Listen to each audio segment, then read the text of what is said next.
Okay, so I just made a post on Facebook and I really want to talk about it.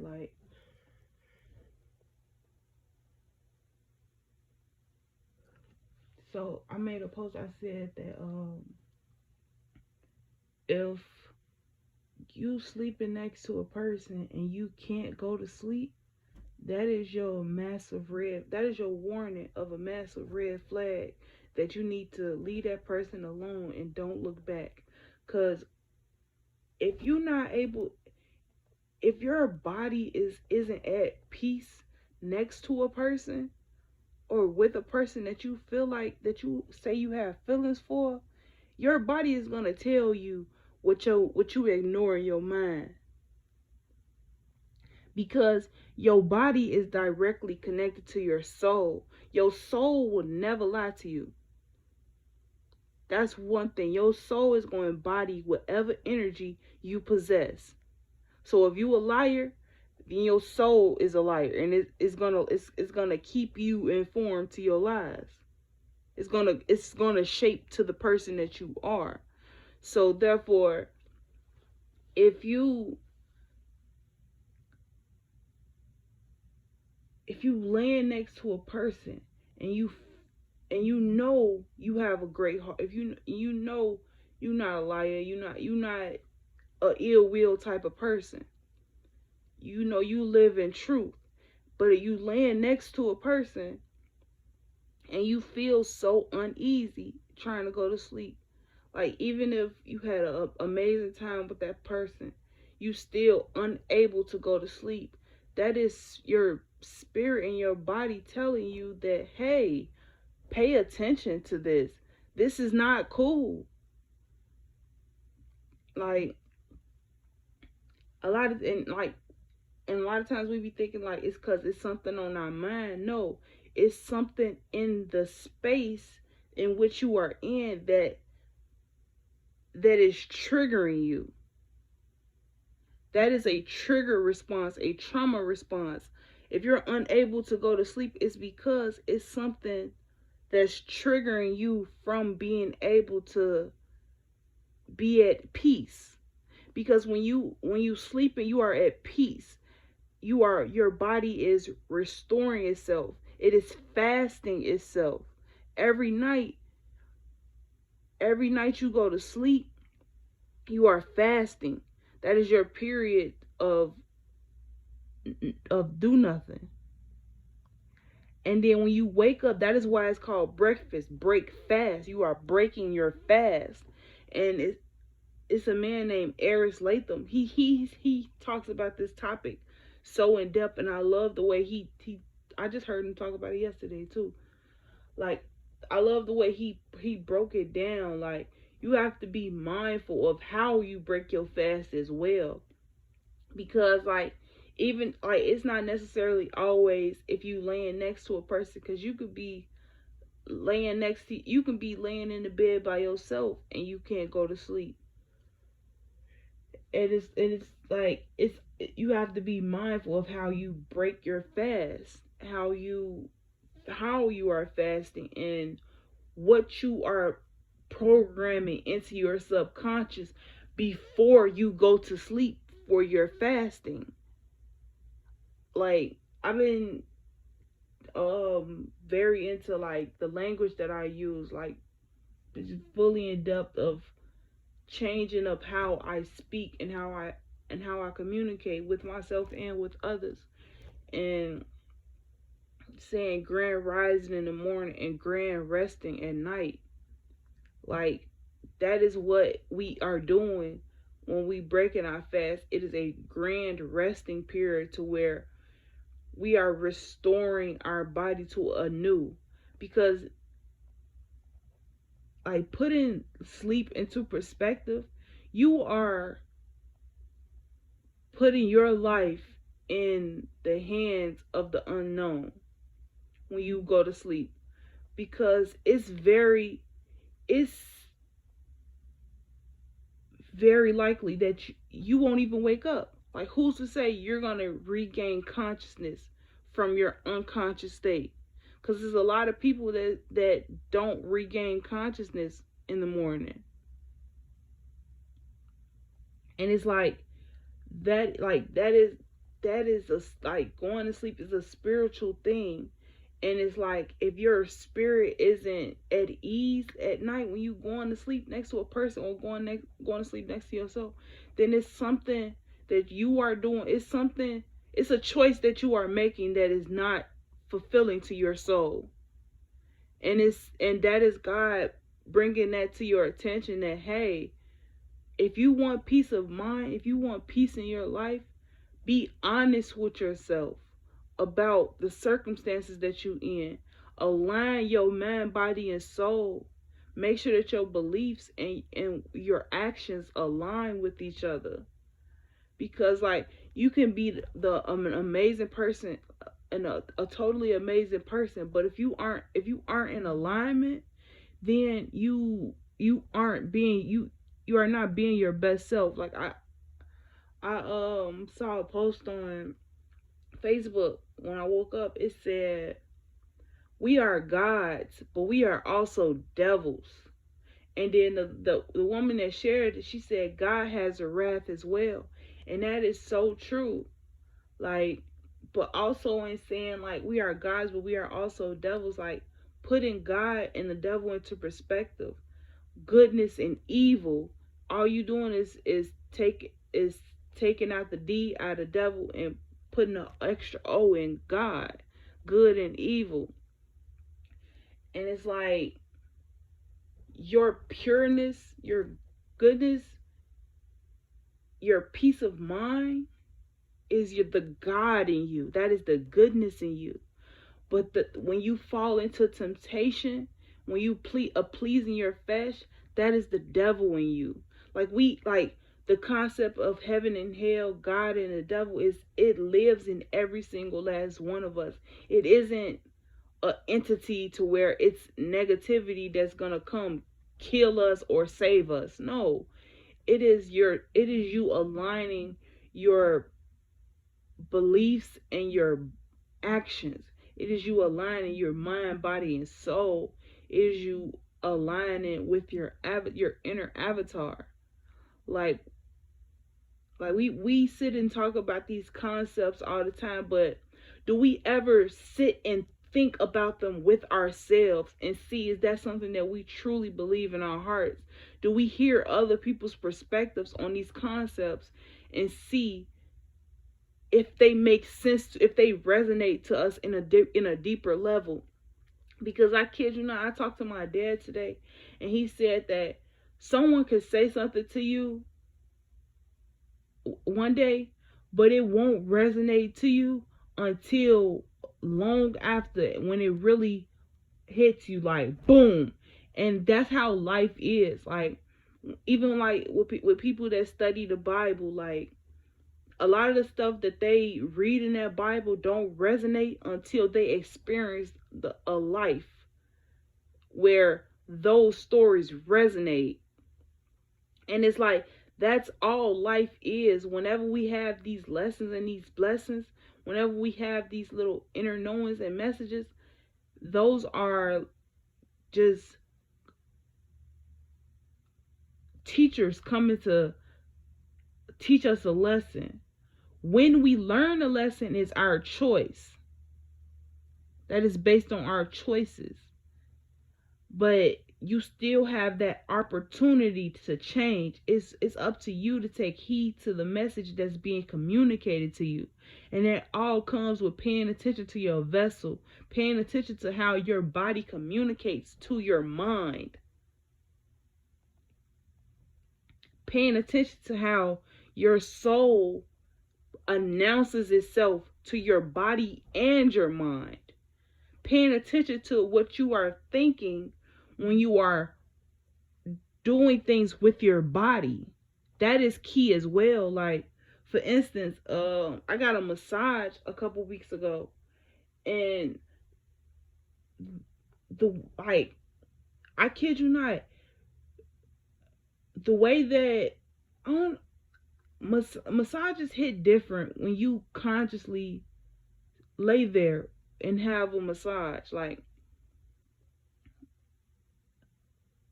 she was massaging my back, but it's like I started thinking of things that I haven't thought of in years. Like I was able to release and let go of a lot of things that I didn't even know that was still on my mind. But the thing is, it was trapped in my body. It wasn't on my mind because it was trapped in my body. Like that's triggering within itself. Like a lot of times we don't know how our own body triggers our mind. Like that's comes apart with aligning your mind, body, and soul.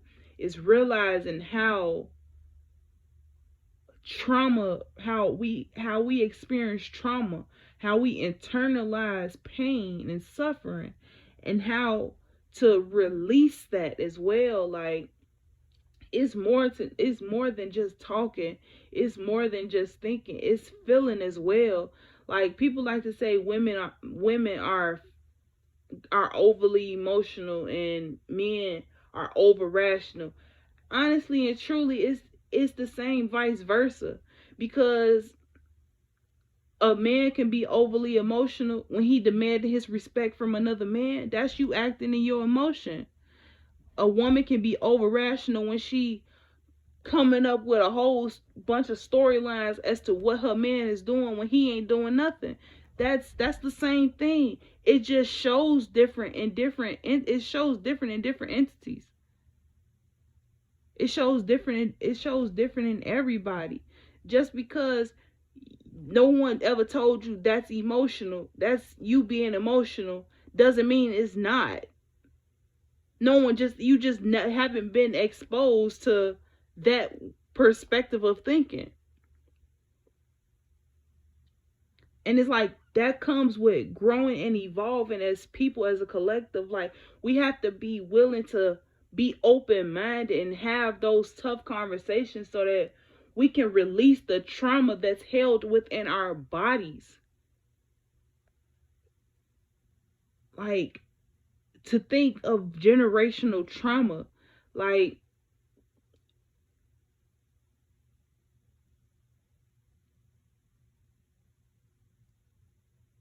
whew, just to think about it, and put it into perspective of how we hold trauma into our bodies. Like think about it, all those whips on our ancestors back, where you think they held that pain at? In their bodies. Where you think that anger was at? In their bodies. Then they had kids, they had kids, they had kids, they had kids, they had kids, and they and it's like the only reason why it's a top, like only and the only reason why people really start talking about slavery is because of Roots, the movie Roots. And that movie, I mean that movie series, it wasn't made too long ago. So it's like we still don't fully understand what was done to us. And we won't ever fully understand what was done to us until we have those tough conversations and defeat the spiritual warfare that's seeking to take us out. Like life is way deeper than what we allow our roots to go. It's like the journey to the center of the earth is massive. Our roots are go down to the center of the earth. We can travel to the center of the earth once we get rooted enough to allow our vessels to be open to that level of spirituality practices. Like, but that first comes with aligning your mind, body, and soul, making sure your beliefs align with your actions.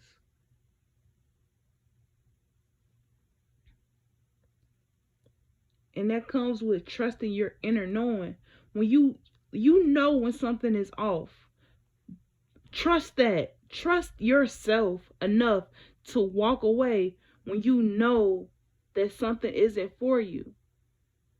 You don't need validation. You don't need confirmation. You don't need to catch that. You don't need to catch the lesson every time it comes to you. Because obviously you wasn't listening the first time it came around. But trust that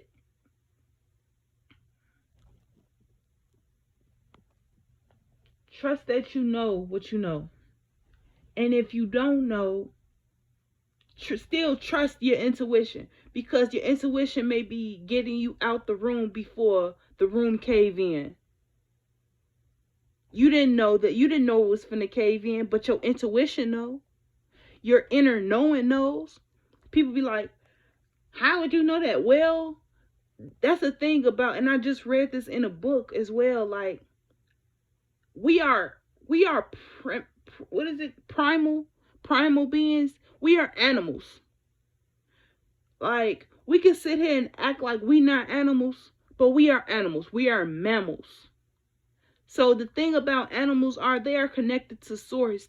They are connected to the Most High in a way to where they, like, I think I said this on one of my videos before, like, with this example specifically. When a storm is coming, whether it's rain, sleet, hail, snow, the birds, they stay low to the ground or they get in the trees. They don't fly high in the sky and be soaring all around in the atmosphere. No, they stay at home. They stay where they know it's safe at. And once they feel comfortable enough to leave their habitat, they will. But they know that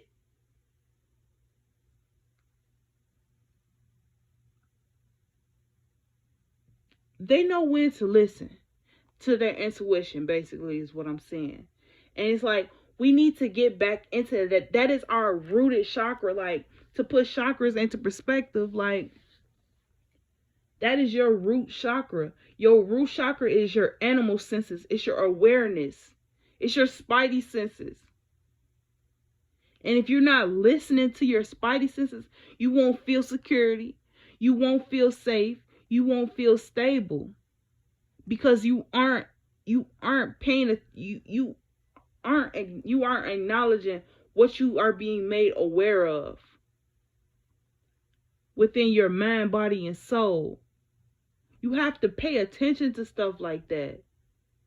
Like, it may seem minuscule, it may seem irrelevant, but I kid you not, it will save your life. It will literally save your life. Cause like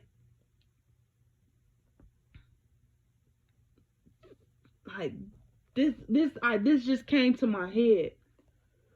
So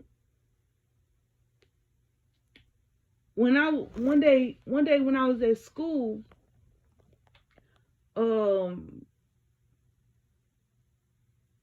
day and it's so crazy how this happened as well. Like, okay, so I left for school at around like 7:30 maybe ish. I left early this day. I remember I left out super early this day, and I didn't know why. And I get to school, I'm in first period. The teacher, the dean, he come to my class looking for me to see was I in class. And he like, they didn't want anything, they just wanted to make sure I was there. Come to find out, when I went home, the building caught on fire. Like, the whole lobby area of the building was, when I went there, it was blacker than my skin. And it's like, I dodged a bullet. My spirit knew to get me out that building ahead of time. Like, I didn't know that. That's why I said we are spiritual beings before we are human beings. because that was sophomore year, so I was probably 15. I didn't know, like, how would I know to get myself out the bill? How would I know to leave out for school super early enough to save my own life? Because the fire happened exactly in the space to where I leave out for school. It happened in the stairwell. You know, like when you, like, I was staying in a huge apartment building, and you know you're not supposed to get on the elevators, but the fire happened in the stairwell. Like, just to put that into perspective, like, our spirits know. Our spirits know before we do. Because that's crazy. Like, I started first period at like 8 something. So it had like, I think it was like either 8:30, 8:45, like somewhere around that time. So it's like, when did it happen? It had to have happened as soon as I left out. Like, just me thinking about it, like, right now, for real, because I haven't even really even thought about that. But it's like, life, like, that's how you have to look at life. You have to learn from the things that happen to you, because those are your teachers. Your experiences in life, those are your teachers. Those are the things that teach you your lessons. If you don't take heed to the things that you experience, you won't ever understand how not to experience those things again. That's all I'm going to say at this point. Peace and love tonight.